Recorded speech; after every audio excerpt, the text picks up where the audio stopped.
para os novos alunos também que já fizeram em outros momentos, para dar uma ideia, assim, ao menos um ponto de discussão para a gente entender aonde se situam essa questão de transdisciplinaridade, interdisciplinaridade, da dificuldade que todos nós temos em entender e também em praticar esta modalidade do pensamento.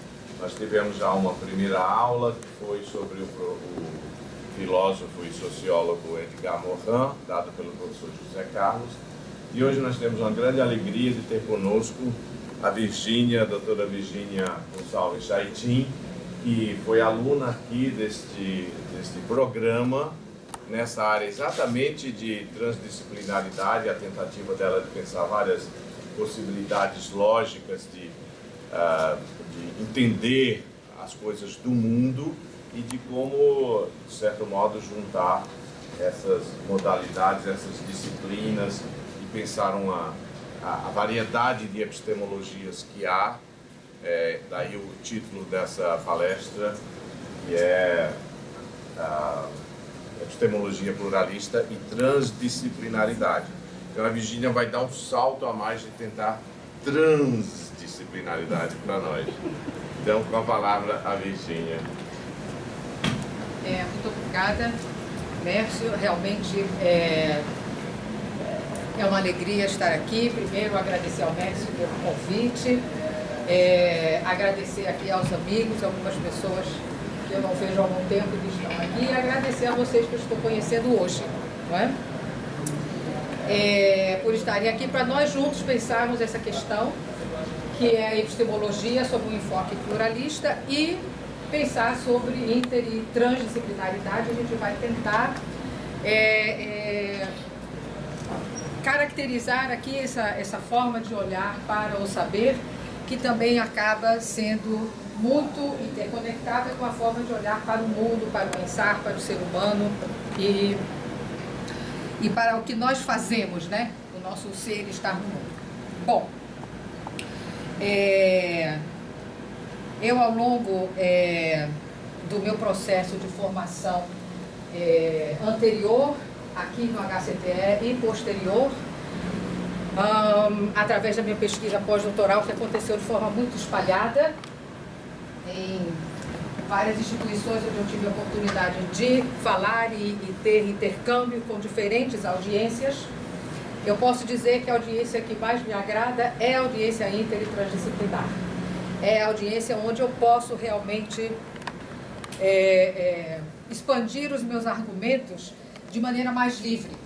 Então, quando, pelo fato das minhas pesquisas serem transdisciplinares, eu ser eventualmente convidada ou chamada a falar para ambientes em departamentos de física ou em departamentos de ciência da computação ou em departamentos até de filosofia, mas sem o olhar inter e transdisciplinar, é tudo muito diferente.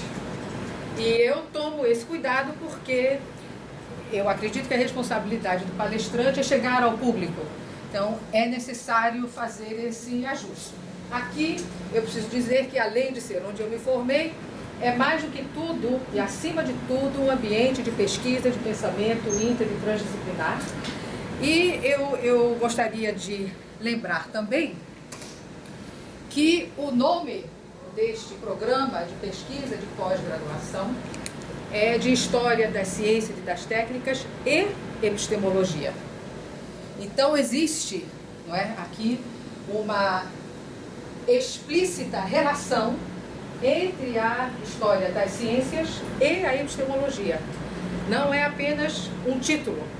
Isso aqui já é uma demonstração de atitude frente a como nós olhamos tanto para a história das ciências e das técnicas, quanto para a epistemologia.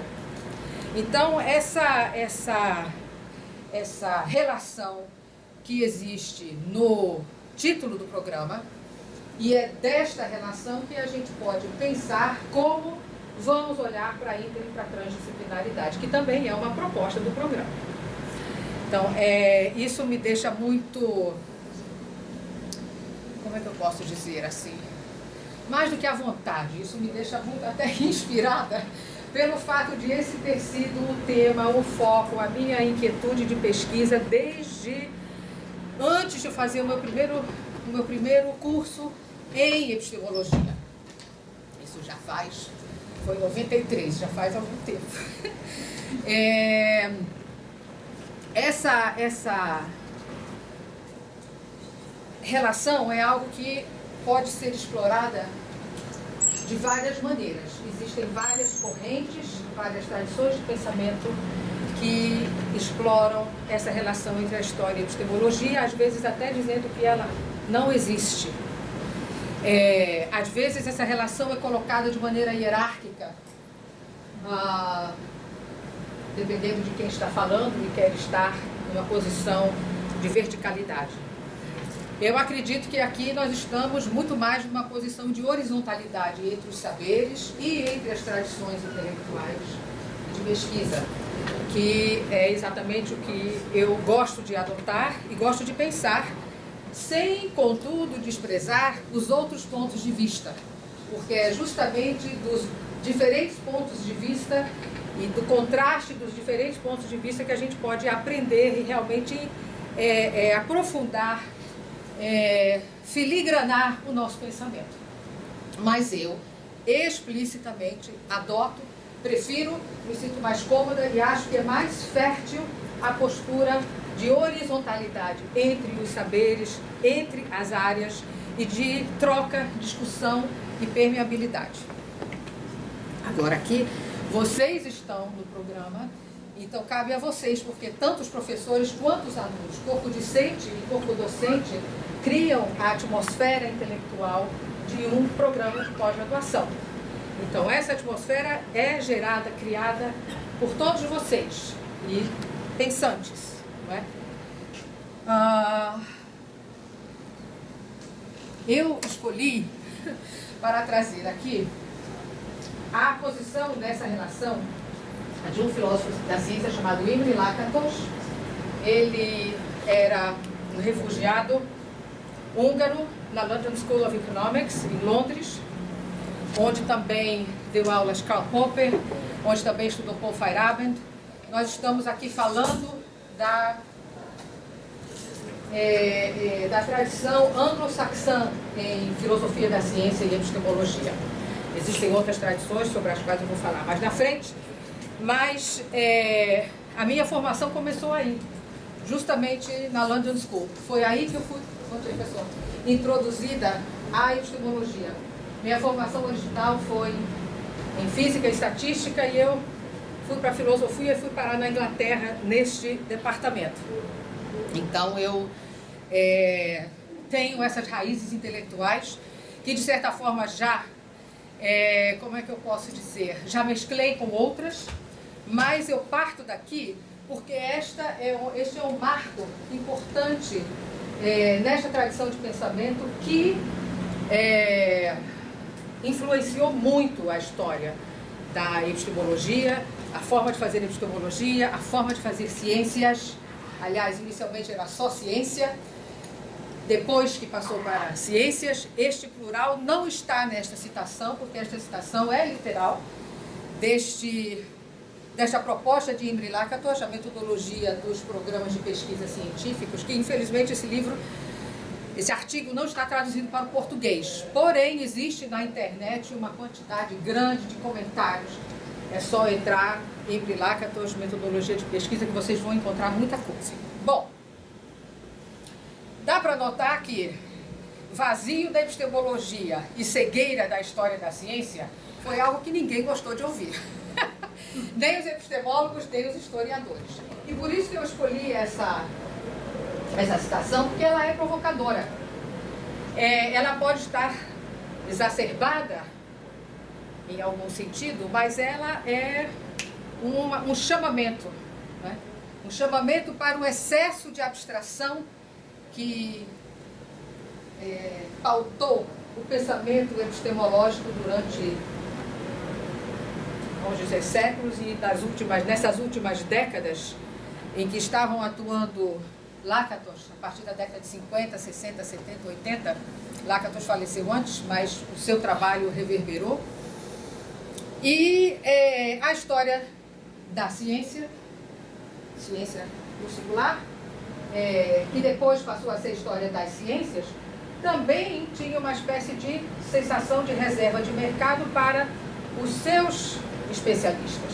E nada tinha que ver com epistemólogos e filósofos. Então, de toda forma, a aproximação entre a história e a epistemologia não se deu de forma,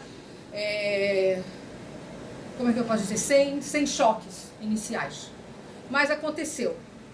E toda a transformação, toda não, mas muitas transformações só acontecem a partir de uma provocação muito forte.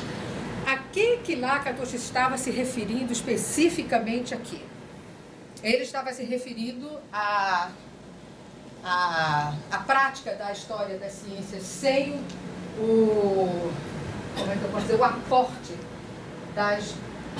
do que estava acontecendo nas reflexões epistemológicas à época do relato dos fatos históricos, fatos entre aspas aqui, e aos epistemólogos que faziam epistemologia de uma forma 1000% prescritiva, ou seja, indicando como deveria ser feito o desenvolvimento da ciência ou das ciências, sem se importar com o que estava de fato acontecendo ali no terreno do fazer. Então esta era uma situação, e vejam vocês, 78 não é tanto tempo atrás assim, ainda havia esse choque, esse atrito. Peraí, Virginia, esse 78 é a publicação, mas exato. Que ele morreu em 74? A publicação, exatamente. Ele morreu em depois, 74. Foi. Tem um artigo publicado antes. Né? Tem artigos publicados, mas essa é a publicação, porque essa é a publicação em que tem uma espécie de uma exposição mais completa dessa proposta deles de metodologia. Eu posso até falar rapidamente aqui, porque me coça a língua. O Lakatos, ele... Não, eu não vou falar agora não, porque eu vou falar lá na frente. Eu organizei aqui uma sequência. Bom, então, o Lakatos fez parte desse grande debate, né? Eu acho que muitos de vocês já ouviram falar, já estudaram, já leram, já lecionaram, já escreveram sobre, mas só para a gente retomar, eu quis aqui, eu pensei muito como que eu apresentaria o tema para vocês, mas eu achei o mais interessante a gente pensar nas datas em que tudo aconteceu, para a gente ter uma ideia da época do mundo, inclusive, né, como estava. E é verdade, e com certeza esse debate continuou até a década de 90. Alguns personagens foram falecendo, como aconteceu com o Lakatos, né? O Feyerabend e Popper faleceram no mesmo ano, 1994. E Kuhn sobreviveu a todos eles. Mas alguns pararam de publicar, houve também publicações póstumas, tanto de Feyerabend quanto essa do Lakatos. De Kuhn eu acho que não, porque o Kuhn esgotou. Eu não tenho notícia de publicação póstuma. Mas a verdade é sempre uma construção, não é? Pelo menos quando a gente fala dela. E esse debate teve como consequências realmente uma mudança, primeiro uma desestabilização e depois uma mudança no quadro que havia, não só na história das ciências, quanto na epistemologia e na relação entre elas, que é nisso que nós estamos focando agora. Questões que hoje, talvez para nós, não sejam tão contundentes, na época eram cruciais. Como, por exemplo, a ciência racional ou irracional? São racionais ou irracionais os cientistas quando estão produzindo este conhecimento, o conhecimento científico, que, não precisa dizer, era e ainda é hoje, em sua grande maioria, considerado o conhecimento par excellence da humanidade. O ápice do que nós conseguimos produzir em termos de entendimento de conhecimento e de forma de interagir com o mundo externo e conosco mesmos. Como a história começou a invadir a área da epistemologia, né, a partir daquela,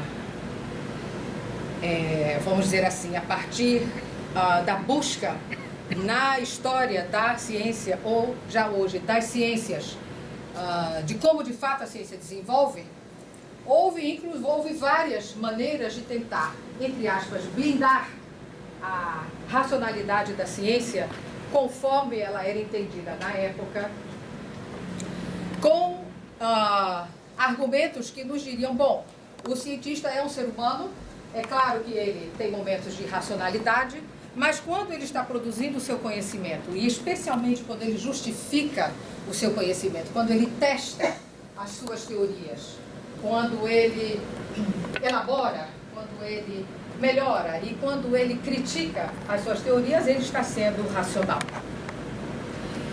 E essa palavra racional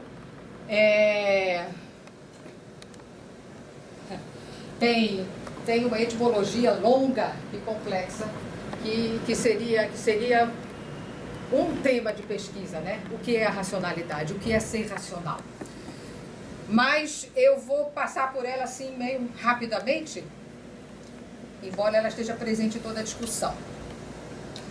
A separação do contexto de descoberta e de justificação vem justamente para dizer, bom, a descoberta científica é algo que pode ser de caráter inspiracional, pode ser de caráter psicológico não racional, pode ser de caráter estético, emocional, pode ser uma loucura, pode ser qualquer coisa, não importa. Esse é o contexto de descoberta, não diz respeito à epistemologia. O que diz respeito à epistemologia é o contexto de justificação.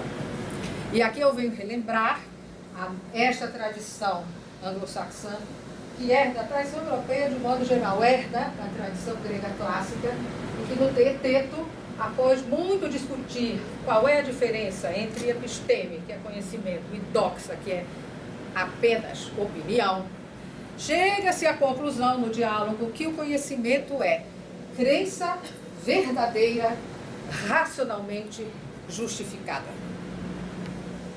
Essas 4 palavrinhas deram um resultado imponente na nossa herança cultural. Crença verdadeira, racionalmente justificada. Cada uma delas pode ter uma miríade de significados, uma miríade de definições, mas foi cristalizada uma aproximadamente, não é?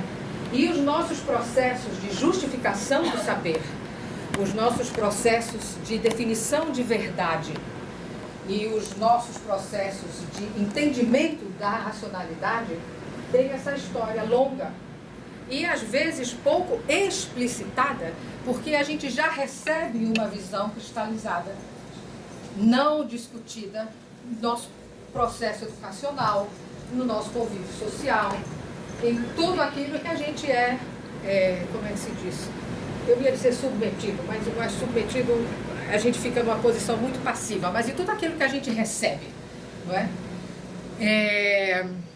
A questão da prescritividade ou descritividade da ciência está obviamente bem relacionada a essa questão. A epistemologia tem que nos dizer como fazemos pesquisa, como devemos pesquisar, ela deve estabelecer as regras, ou nós podemos ir no fazer também recriando as regras, alterando as regras, infringindo regras, não tendo regras, improvisando, né? E a epistemologia deve se colocar à parte do que é feito e ficar na sua posição prescritiva, ou ela deve sim se engajar. Muitos epistemólogos não quiseram se engajar com a parte histórica, com o que realmente acontece, porque no entendimento deles, a epistemologia precisa ficar nessa posição. E que bom que eles existem, porque aí a gente vê o que acontece quando isso acontece. Tem um ditado chinês que diz, eu só sei o original dele em inglês, mas diz, eu não sei em chinês, mas que diz, deixemos que 1000 flores floresçam. Essas 1000 flores são a diversidade. Deixemos que a diversidade floresça e aprendamos com ela. Né? Isso é de Mao Zedong. É de Mao? É, no livrinho vermelho. No livrinho vermelho, eu não li. Muito bem. Bom, os critérios de demarcação, ciência, pseudociência e não ciência, vem mais uma vez aqui tentar, toda vez que a gente vê critério, demarcação, nós estamos estabelecendo territórios, que é uma coisa do ser humano desde os tempos imemoriais, não é? A demarcação de territórios e a nossa tribalidade. Não é? Então isso está, eu nem sei se dizer no nosso DNA, ou se isso está no nosso inconsciente coletivo, mas seja lá onde estiver, está muito profundo. Então, critérios de demarcação são algo com que nós convivemos desde sempre. E demarcar se é ciência, se não é ciência, se é pseudociência, era uma necessidade, especialmente nesse contexto em que parecia que os fundamentos, até então aceitos, estavam desmoronando. Né?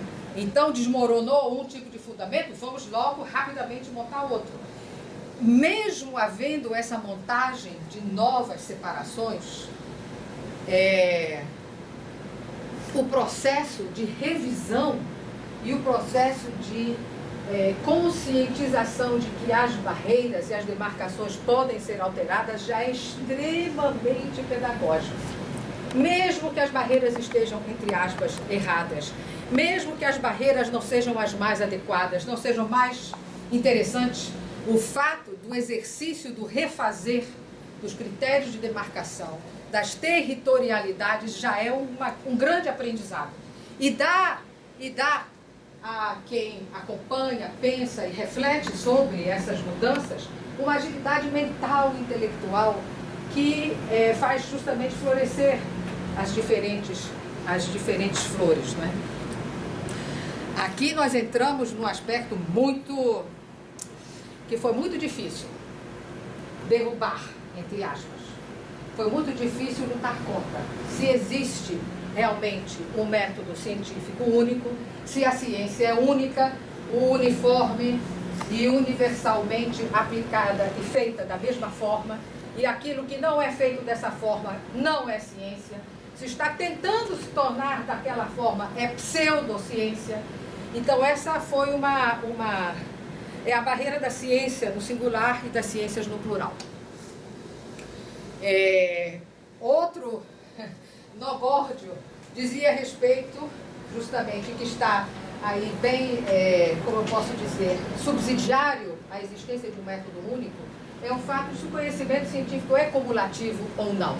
Se nós hoje sabemos mais e melhor do que há 100 anos atrás, há 200, 300, 1000, 2000, 3000, 10.000, essa questão da cumulatividade do conhecimento é uma questão técnica super, hiper, como é que eu posso dizer? Me veio à mente o termo delicado, mas ela é delicada não por ser difícil de tratar somente, é porque ela desce a detalhes e filigranas de definição de muitos conceitos associados ao que é conhecer, a quantificar o conhecimento, a busca de indicadores do que quer dizer você saber mais sobre alguma coisa, como delimitar sobre o que é que você sabe. Então isso aqui é um mundo de pesquisa.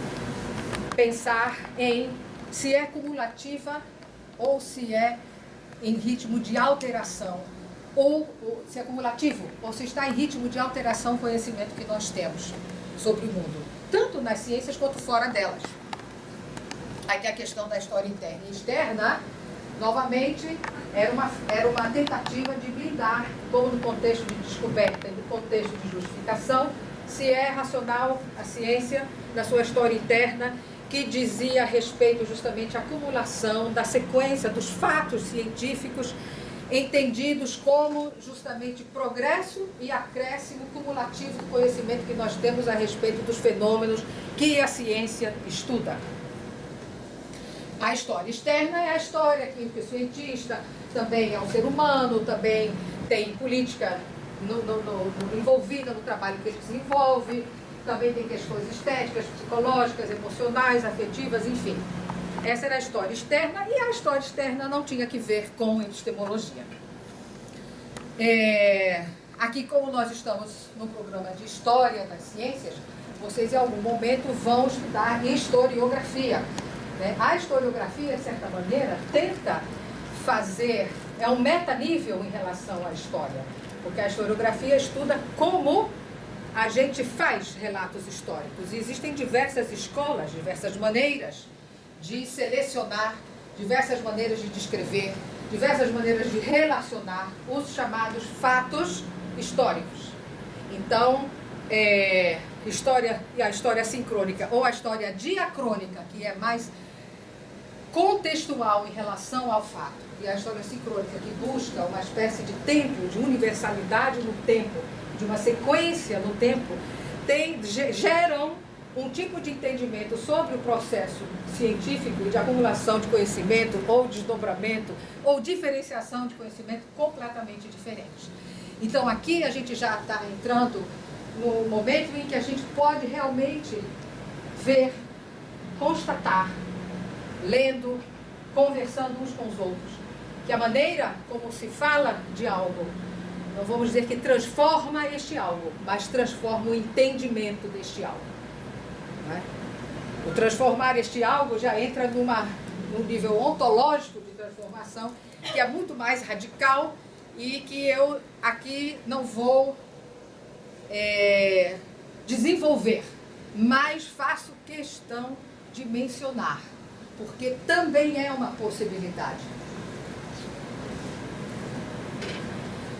Bom, isso por último ali, a necessidade de estudos antropológicos e sociológicos das comunidades científicas já entrou no que eu percebo como, não somente eu, né, muitas pessoas, mas o que se percebe como essa foi falar em ontologia, chegou o nosso querido Nelson, da ontologia nada menos que onírica, né? Mais transformação ontológica é impossível. Eu falava de ontologia um pouco antes de você chegar, Nelson. Bom, a necessidade de estudos antropológicos e sociológicos das comunidades científicas foram apontadas por Feyerabend e por Kuhn, já nesses seus textos da década de 60, 70, final de 60, 70, onde a gente está vendo que a epistemologia não estava só querendo aporte da história, estava querendo aporte da sociologia e da antropologia também. Então, a ideia de que a ciência, de fato, ou as ciências são, de fato, um produto humano e que estão também dentro do âmbito do estudo antropológico e sociológico, é uma abertura da epistemologia para várias outras disciplinas que antes estavam cada uma no seu quadrado. A permeabilidade entre as disciplinas para os epistemólogos começou efetivamente a se tornar uma necessidade. Então, isso é um marco que a mim chama muita atenção, porque eu não coloquei no texto, no título, epistemologia pluralista impermeável, porque fica muito longo, mas durante a apresentação vai ser assim mesmo. E o que a gente está vendo acontecer de todas essas discussões que envolvem esses 4 autores na escola anglo-saxã, na escola chamada pelos ingleses de continental, que em geral é a escola francesa? Havia também já nessa época Bachelard, Canguilhem, que depois foram numa segunda geração em Foucault, depois também vieram Deleuze e Guattari. Então existe toda uma outra tradição intelectual que também está discutindo essas questões sobre uma outra abordagem, mas que de uma maneira ou de outra também leva a essa dissolução das barreiras. Às vezes para construir outro tipo de barreira, às vezes para construir barreiras móveis, barreiras locais, barreiras que acontecem somente por um momento para depois se desfazerem novamente.